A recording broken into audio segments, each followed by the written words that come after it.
दोस्तों, मैं हूं अभिषेक और शुरुआत करते हैं डेली न्यूज एक्सप्रेस के इस नए एपिसोड को। और इस एपिसोड में हम बताएंगे आपको कुछ ऐसी खबरें जो कि इंडिया के अराउंड है, टेक्नोलॉजी के अराउंड है। शुरुआत करते हैं इन खबरों का और सबसे पहले हम खबर की बात करते हैं जो आ रही है टेलीकॉम से रिलेटेड बहुत सी खबरें आती रहती हैं, लेकिन यहाँ पे एक डिफरेंट खबर देखने को मिली है और वो ये कह रही है कि भाई इस टाइम पे प्रीपेड कस्टमर्स जो हैं ज़्यादा फायदा उठा रहे हैं अलग अलग तरह के प्लान्स में कंपेयर टू पोस्टपेड कस्टमर्स। तो ऐसे में पोस्टपेड कस्टमर्स को जो पैसे देने पड़ रहे हैं, डेटा जितना उन्हें मिल रहा है वो डेफिनेटली कम है अगर हम कंपेयर करें उन ऑफर से जो कि अभी आई हैं। और ये सब कुछ रिलायंस जियो की तरफ से हुआ है, क्योंकि रिलायंस जियो के इतने कम्पिटिटिव प्लान्स को देखते हुए एयरटेल और बाकी और कंपनीज जैसे कि वोडाफोन यहाँ पे इन्होंने ऐसे प्लान निकाले हैं जो कि ल्यूक्रेटिव प्लान्स हैं, जो कि और बेहतर प्लान्स हैं और प्रीपेड कस्टमर्स के लिए यहाँ पे ये प्लान्स दिए गए हैं। लेकिन अगेन इनके प्लान्स में कहीं ना कहीं कुछ ना कुछ लूप होल है और वो भी मैं बताऊंगा आपको। तो बात करते हैं एक एग्जाम्पल की। तो यहाँ पे एग्जाम्पल अगर हम बात करें तो प्लान जो पोस्टपेड में आता है वो आता है RC343 जो कि एयरटेल की तरफ से है और ये एक प्रीपेड प्लान है। इसके अंदर आपको 1 GB डेटा मिलता है 28 डेज के लिए पर डे। तो पर डे 1 GB डेटा मिलता है, लेकिन इसमें आपको ये चीज ध्यान रखनी होगी कि 1 GB में से जो डेटा आपको मिल रहा है वो 500 MB मिल रहा है डे के लिए, जबकि बाकी का 500 MB जो है आपका चलेगा 12 AM से 6 AM तक। यानी कि ओवरऑल देखा जाए तो रात के 12 बजे से सुबह 6 बजे तक 500 MB मिल रहा है और उसके अलावा जो बाकी 500 MB मिल रहा है वो मिल रहा है आपको डे के लिए। तो यहाँ पे अगर आपने डे में 500 MB अपना एक्सीड कर दिया तो आपको वो चार्ज करेंगे। और इसी तरह से एयरटेल का एक तरीका है पैसा बनाने का, तो हो सकता है कि वो आपको चार्ज करें, हो सकता है कि वो आपकी स्पीड रिड्यूस कर दें। तो ऐसे में ये दोनों ही चीज़ों में अगर स्पीड रिड्यूस होती है तो फिर भी ठीक है, लेकिन अगर आपको उन्होंने चार्ज किया तो फिर आपका प्रीपेड का बैलेंस हमेशा की तरह कट सकता है, जो कि बहुत सारे लोगों के साथ होता है। अब यहाँ पे एक और चीज़ है जानने वाली, वो ये है कि पोस्टपेड प्लान को अगर हम कंपेयर करें तो पोस्टपेड में अगर आप RC499 प्लान लेते हैं तो उसमें मिलता है आपको 3 GB का डेटा पूरे मंथ के लिए। तो ऐसे में देखा जाए तो पोस्टपेड कस्टमर्स जो हैं एयरटेल के अंदर उनको कम डेटा मिल रहा है कंपेयर टू जो प्रीपेड कस्टमर्स हैं। और प्रीपेड कस्टमर्स को डेटा तो ज्यादा मिल रहा है, लेकिन यहाँ पे लूप होल जो है वो आपको जरूर जाननी जरूरी है इससे पहले कि आप किसी भी झांसे में आए जो कि एयरटेल या वोडाफोन की तरफ से आए प्लान के रूप में। तो अगेन एक इंपॉर्टेंट इंफॉर्मेशन मैंने यहाँ पे दी है, आई होप ये हेल्पफुल रहेगी। अगली जो न्यूज़ है वो है जियो के अराउंड, और जियो की ये न्यूज़ कहती है कि अगर आपका सिम कार्ड खो जाए या सिम डैमेज हो जाए और ऐसे में आपको उसको डीएक्टिवेट करना है तो आपको कस्टमर केयर पे लॉगिन करने की जरूरत नहीं है, कस्टमर केयर पे फोन करने की जरूरत नहीं है, लेकिन आप jio.com पे जाके अपना यूजर आईडी पासवर्ड डाल के लॉगिन करके अपने जियो नंबर को डीएक्टिवेट वहीं से कर सकते हैं, उसको स्टॉप कर सकते हैं। और कभी भी आपको लगे कि भाई जियो का जो नंबर है वो आपका सही नहीं चल रहा है और कहीं ना कहीं आप उसी सर्विसेज से खुश नहीं है, तो आपको कुछ भी करने की जरूरत नहीं है, आप उससे फौरन डीएक्टिवेट कर सकते हैं jio.com पे जाके। और ऐसा ऑप्शन अभी से अलाउड है। तो ऐसे में जियो ने यहाँ पे काफी ट्रांसपेरेंसी रखी है। अगर आपका सिम कार्ड खो जाता है, सिम डैमेज हो जाता है या आप सर्विस से खुश नहीं है तो आप खुद अपने आप जियो सिम की सर्विसेज जो है डीएक्टिवेट कर सकते हैं, और वो भी jio.com पे जाके, आपको किसी को भी फोन करने की जरूरत इसमें नहीं है। अगली जो खबर यहाँ पे आ रही है वो आ रही है कहां से, वो आ रही है OnePlus की तरफ से। जी हाँ, OnePlus की जो खबर है वो ये है कि OnePlus 3T अब आप OnePlus 3T के जो OnePlus का जो स्टोर है वहां से खरीद सकते हैं। दोनों ही कलर्स में, गन मेटल कलर मिलेगा आपको वहां पे और वहां पे आपको सॉफ्ट गोल्ड कलर भी मिलेगा। तो ऐसे में आप OnePlus 3T वहां से खरीद सकते हैं और साथ ही साथ अगर आपको OnePlus का प्रोटेक्शन प्लान चाहिए तो वो भी आप ले सकते हैं, जिससे आपको एक्स्ट्रा प्रोटेक्शन मिलती है। तो ऐसे में OnePlus 3T अब एक्सक्लूसिव नहीं है Amazon पे, और उसे आप OnePlus की खुद के स्टोर की वेबसाइट से भी खरीद सकते हैं और वो आपको फॉरन जो है शिप हो जाएगा।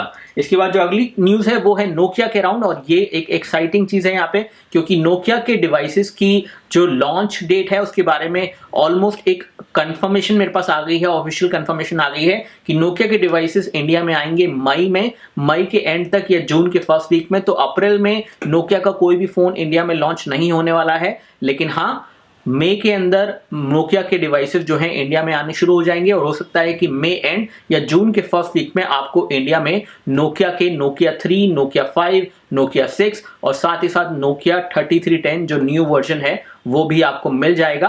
साथ ही साथ एक और चीज यहाँ पे जानने वाली है कि नोकिया की ये नए डिवाइसेस ऐसा नहीं है कि सिर्फ ऑनलाइन बिकेंगे, ये आपको ऑफलाइन भी मिलेंगे। तो ऐसे में नोकिया के डिवाइसेस आपको आराम से किसी भी शॉप में मिल जाएंगे। तो अगर आपको नोकिया के इन नए फोन्स का इंतजार है तो आप बिल्कुल परेशान मत होइए, आपको ये डिवाइसेस मई जून तक मिलेंगे और तब तक आपको वेट करना होगा। और साथ ही साथ ये डिवाइसेस आपको अपनी लोकल डीलर जो नोकिया ऑथराइज सेलर्स होते हैं वहां पे आपको ये डिवाइसेस मिल जाएंगे जब ये इंडिया में लॉन्च होते हैं। लेकिन यहाँ पे इंपॉर्टेंट ये है कि क्या प्राइस नोकिया इन डिवाइसेस की रखती है, क्योंकि उस पर ही डिपेंड करेगा कि इन डिवाइसेस का फ्यूचर क्या होगा इंडिया में। इसके बाद जो अगली खबर है वो है पेटीएम की तरफ से। अब पेटीएम में बेसिकली एक तरह का लूप होल था, एक तरह का बग था जो कि लोग यूज कर रहे थे। इस केस में होता यह था कि क्रेडिट कार्ड से पेटीएम को रिचार्ज करते थे लोग और वही सेम बैलेंस जो है पेटीएम से अपने बैंक में ट्रांसफर कर लेते थे। तो ऐसे में पेटीएम की ये पॉलिसी अभी तक रही है कि वो कोई भी ट्रांजैक्शन चार्ज जो है नहीं लेते हैं। अगर आप क्रेडिट कार्ड से कोई भी अमाउंट अपने पेटीएम में रिचार्ज करते हैं तो उसमें कोई ट्रांजैक्शन चार्ज नहीं लगता है। तो ऐसे में जितने पैसे आपके क्रेडिट कार्ड से आए और उतने पैसे अगर आपने बैंक में ट्रांसफर कर दिए तो वो बेसिकली जीरो ट्रांजैक्शन वाली एक सिनेरियो हो गया। और इस केस में बहुत से लोग ये काम कर रहे थे। अब ऐसे में ये चीज पेटीएम के लिए सही नहीं है, क्योंकि पेटीएम को इसमें कोई फायदा नहीं हो रहा है और पैसे जो आ रहे हैं क्रेडिट कार्ड से आ रहे हैं वो कस्टमर को खुद देने हैं। तो वो आप बाद में क्या देगा कैसे देगा वो उसकी हेडेक है। लेकिन पेटीएम में वो पैसे टिकते नहीं थे और वो लोग जो है उसे ट्रांसफर कर लेते थे बैंक में। तो ऐसे में पेटीएम ने डिसाइड किया था कि भाई 2% जो है ट्रांजैक्शन चार्ज वो लगा देंगे अगर क्रेडिट कार्ड से आप पेटीएम वॉलेट को जो है रिचार्ज करते हैं। लेकिन अगेन अब वो अनाउंसमेंट वापस हो चुकी है और उन्होंने इस बग का कुछ सॉल्यूशन निकाल लिया है। इस सॉल्यूशन के रहते हुए अगर आप क्रेडिट कार्ड से पेटीएम वॉलेट को रिचार्ज करेंगे तो वो फौरन वो पैसे जो हैं आप अपने बैंक में ट्रांसफर नहीं कर पाएंगे। और साथ ही साथ 2% का जो ट्रांजैक्शन चार्ज लगने वाला था क्रेडिट कार्ड पे अगर आप पेटीएम वॉलेट को रिचार्ज करते हैं तो वो वापस ले लिया गया डिसीजन। तो वो अब चार्ज नहीं है पेटीएम पे। तो अगर आप क्रेडिट कार्ड से अपने पेटीएम वॉलेट को रिचार्ज कर रहे हैं तो आप कर सकते हैं बिना किसी टेंशन के कि आपको कोई पैसे जो है देने पड़ेंगे ट्रांजैक्शन के। अब यहाँ पे एक और खबर है वो है लिनोवो की तरफ से। लिनोवो का एक बहुत ही बेसिक फोन Y-B, ये लोग रिव्यू के लिए तो बिल्कुल नहीं भेजेंगे, लेकिन इस फोन के बारे में बता देते हैं। इस फोन के अंदर आपको 1GB रैम मिलेगी, 8GB इंटरनल स्टोरेज मिलेगी, साथ ही साथ 5 मेगापिक्सल का रियर कैमरा, 2 मेगापिक्सल का फ्रंट कैमरा। अब इस तरह के फोन निकालने का क्या मतलब है, क्योंकि मार्केट में इतना कंपटीशन है, लेकिन लेनोवो ने ये फोन निकाल दिया है और ये फोन जो है ऑफलाइन रिटेलर्स के पास गया है। ऐसे में ये हमारे पास तो भूल भी नहीं करेंगे इसको भेजने की, क्योंकि अगर इसका रिव्यू किया तो इस फोन की वैसी बैंड बच जाएगी। मीडियाटेक का 6735 प्रोसेसर इसमें मिलेगा, क्वाड कोर। मैं आपको इसलिए फोन के बारे में बता रहा हूं ताकि आप इस फोन से दूर रहें। अगर आप कहीं शॉप में जाते हैं और वहां पे आपको ये फोन कोई बेचने की कोशिश करता है तो बिल्कुल मत लीजिए, क्योंकि इस फोन के अंदर आपको HD डिस्प्ले तक नहीं मिलता है। TFT डिस्प्ले मिलेगा, वो भी 480x840 वाला, और मीडियाटेक का 6735 प्रोसेसर है। अगेन ऐसे में हार्डवेयर इस फोन का बहुत ही जो है बेसिक है और प्राइस जो है इस फोन की वो प्राइस है 5799 में मुझे नहीं लगता आपको ये फोन किसी भी हालत में लेना चाहिए। अगर आपको डिस्काउंट पे भी मिल रहा हो, 5000 तक का भी मिल रहा हो, तब भी मत लेना।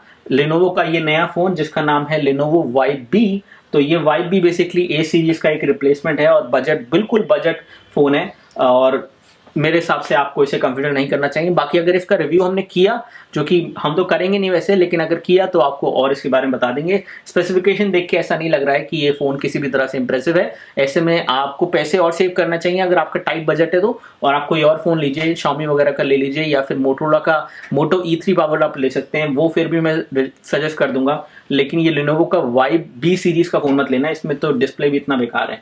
इसके बाद जो अगली खबर है वो है Xiaomi की तरफ से, और Xiaomi ने नए ईयरफोन जो है लॉन्च कर दिए हैं। Mi In-Ear Pro HD earphones उन्होंने लॉन्च कर दिए हैं और ये 2000 रुपए के मिलेंगे आपको। इसमें आपको फुल मेटल कंस्ट्रक्शन मिलेगी इन ईयरफोन्स के अंदर, और साथ ही साथ साउंड क्वालिटी और भी बेहतर मिलेगी।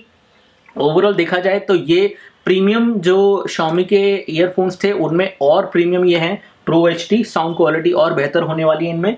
तो डेफिनेटली इनका रिव्यू करेंगे और आपको बताएंगे। फिलहाल तो ये लॉन्च हो गए हैं और 2000 रुपए के मिल रहे हैं, आप इन्हें ले सकते हैं। इसके बाद अगली जो न्यूज़ है वो है अगेन Xiaomi की तरफ से, और Xiaomi के नए स्मार्ट शूज के बारे में न्यूज़ है। तो तो Xiaomi ने नए स्मार्ट शूज लॉन्च कर दिए हैं जिसमें आपका जो ओवरऑल सेंसर है, जो बेसिकली एक इंटेल की चिप लगी हुई है, क्यूरी चिप, जिसके थ्रू वो जो स्मार्ट शूज हैं ये डिजाइन किए गए हैं एथलीट्स के लिए। और ऐसे में अगर कोई एथलीट इनको पहन के जॉगिंग करते हैं, वॉक करते हैं, या फिर आप भी इन्हें यूज करते हैं, तो उस केस में ये शूज आपको बताएंगे कि आपने कितना डिस्टेंस ट्रैवल किया, ये भी बताएंगे कि कितनी कैलोरी बर्न हुई और कितने स्टेप्स आप चले, वो सब भी आपको पता चलेगा अगर आप वॉकिंग कर रहे हैं इसके साथ। और साथ ही साथ ये जो बैटरी है इनकी, वो तकरीबन 60 डेज तक की चल जाती है, जो चिप की बैटरी है, जो इंटेल की चिप इसमें दी गई है। तो ऐसे में Xiaomi ये प्रोडक्ट जो है चाइना में लॉन्च कर चुका है और ये चाइना में अवेलेबल है तकरीबन 2,900 रुपए के। और अगर मैं चाइना गया तो पक्का ये लेके आऊंगा, ये तो पक्की बात है। और ये शूज डेफिनेटली एक इंटरेस्टिंग एक्सपेरिमेंट रहेगा अगर हम इसका रिव्यू करेंगे तो। 2900 इनका प्राइस है एक तरह से अगर इंडियन रुपीस में कन्वर्ट करें, लेकिन अगेन इस तरह की चीजें इंडिया में तो लॉन्च होती नहीं और हम लोग बस वेट करते ही रह जाते हैं हमेशा। इसके बाद जो अगली खबर है वो है अलीबाबा ग्रुप की तरफ से, जिन्होंने यूसी वेब बेसिकली जो मीडिया कंपनी है, यूसी न्यूज़ का आपने नाम सुना होगा, बहुत सारा प्रमोशन जो है यूसी न्यूज़ का हो रहा है। और ऐसे में यूसी न्यूज़ के थ्रू वो बहुत सारे ब्लॉगर्स को जो है एक तरह से कंपेंसेट कर रहे हैं कि वो उनके प्लेटफॉर्म पे न्यूज़ डालें। और ये यूसी न्यूज़ जो है आगे आने वाले समय में और भी बड़ा हो जाएगा इंडिया में, क्योंकि यूसी न्यूज़ के थ्रू बहुत सारी न्यूज़ आपको देखने को मिलेंगी। बहुत सारे मीडिया हाउसेस जो हैं यूसी न्यूज़ के थ्रू जो है अपना न्यूज़ का प्रोपोगेशन करेंगे। तो ऐसे में गूगल न्यूज़ को कंपटीशन देने के लिए यूसी न्यूज़ के अंदर तकरीबन 2 बिलियन जो है अमाउंट जो है इन्वेस्ट किया जा रहा है इसमें इंडिया के अंदर। और ऐसा अलीबाबा कर रहा है, तो अलीबाबा के पास तो बहुत पैसे हैं और वो लोग यहाँ पे चाहते हैं कि वो एक बड़ी मीडिया कंपनी टाइप बन जाए, एक न्यूज़ पब्लिकेशन बन जाए। तो ऐसे में उन्होंने बस ये ठान लिया है कि सब लोगों को, इंटरनेट वालों को, सबको एक साथ कंबाइन करके इस अपनी एप्लीकेशन के थ्रू एक ऐसी न्यूज़ एप्लीकेशन बना दी जाए जिसको हर कोई इंस्टॉल करे। और इसका प्रमोशन भुवन बैम ने किया है, कैरी मिनाटी ने किया है यूसी न्यूज़ का। तो अगर आपको चेकआउट करना है तो आप चेक कर सकते हैं, हमारा ब्लॉग भी यूसी न्यूज़ पे आने वाला है बाय द वे। तो ओवरऑल यहाँ पे ये सारी न्यूज़ थी जो मैं आपको बताना चाहता था आज। आई होप कि ये इंटरेस्टिंग रही हैं और इनके अंदर कुछ आपको अच्छी जानकारी मिली है। फिलहाल इस वीडियो में इतना ही। बहुत बहुत शुक्रिया आपका इस वीडियो को देखने के लिए। अगर आपको वीडियो अच्छा लगा है तो लाइक बटन दबाइए जो कि वीडियो के नीचे मिलेगा आपको। अगर आपको इस तरह के वीडियोज और देखने हैं तो सब्सक्राइब बटन दबाइए, वो भी आपको वीडियो के नीचे मिलेगा। बहुत बहुत शुक्रिया आपका इस वीडियो को देखने के लिए। जय हिंद, वंदे मातरम। और अगर आपने हमारे चैनल को सब्सक्राइब नहीं किया है तो रेड सब्सक्राइब बटन वीडियो के नीचे दिया गया है, उसको क्लिक करके हमारे चैनल को सब्सक्राइब कर लीजिए। साथ ही साथ बेल बटन को दबा के send me all notification for this channel को सिलेक्ट करने के बाद सेव बटन को दबाइए ताकि आपको हमारे वीडियो सबसे पहले मिले।